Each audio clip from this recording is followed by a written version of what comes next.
It's strange, isn't it? How in a matter of months, the world as we know it is essentially gone.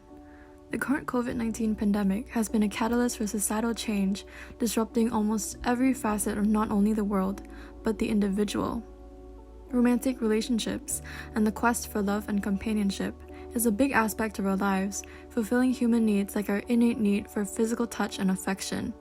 The pandemic has drastically changed the way we cope with these desires, the way we deal with uncertainty, and arguably most importantly, the way we still stay connected. Elena Goldstein is a postdoctoral research fellow at York University studying these behavioral patterns.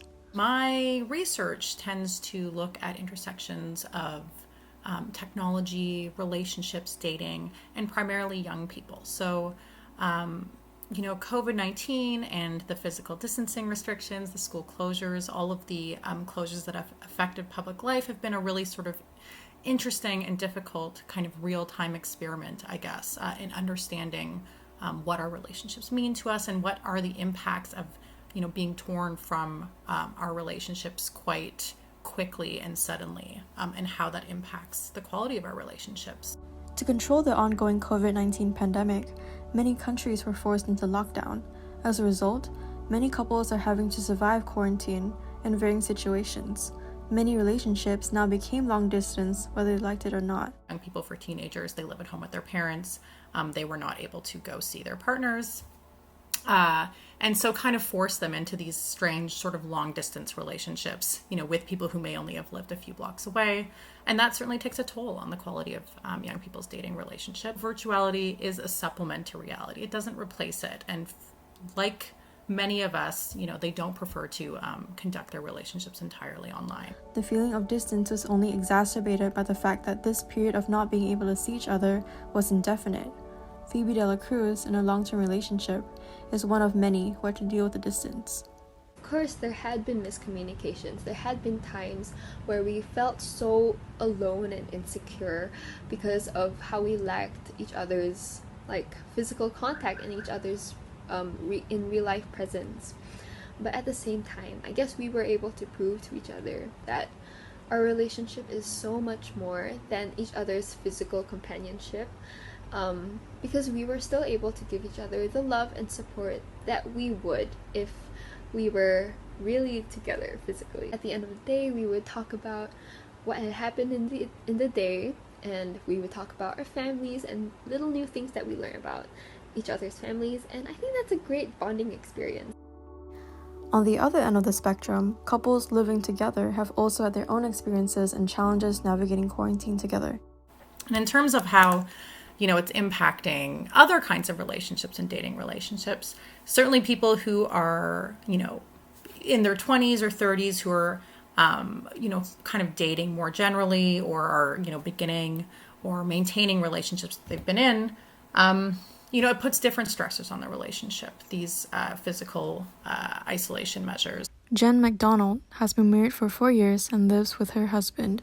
If you are married or have been with a significant other for an extended period of time, you know how essential it is to be intentional about dating.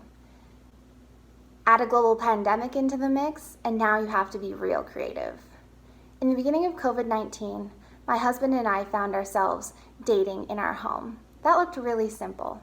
For us, it looked like a board game after work while eating our favorite meal, cooking that meal really intentionally rather than speeding to make dinner as fast as possible. It also looked like fires in our backyard under the stars. It didn't have to be complex. It didn't have to be expensive. This has really made our dating intentional in that it's helping our mental and physical well-being. It's fun, but it's also interactive and good for us. Technology has undeniably revolutionized the dating landscape. The advent of dating apps like Tinder has created an entirely new culture of dating, with a rising trend of casual encounters rather than having a committed monogamous relationship. COVID-19 has ultimately impacted our dating culture and spawned a new set of growing trends and worries.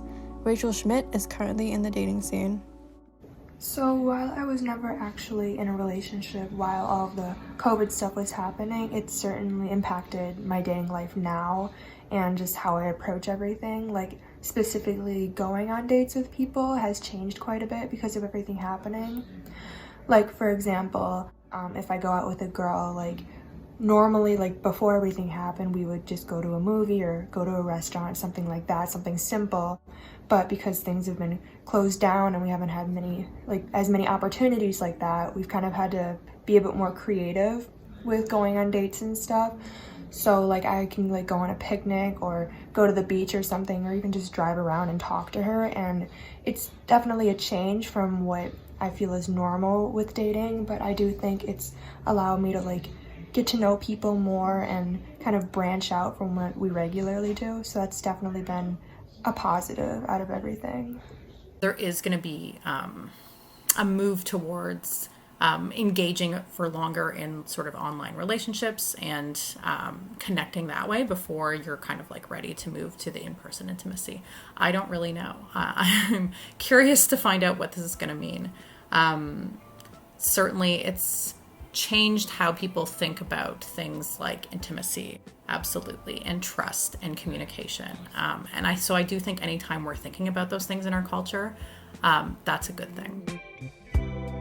Modern relationships are complex, and the COVID-19 disruption has been an invitation for a much-needed time of self-introspection and discussion.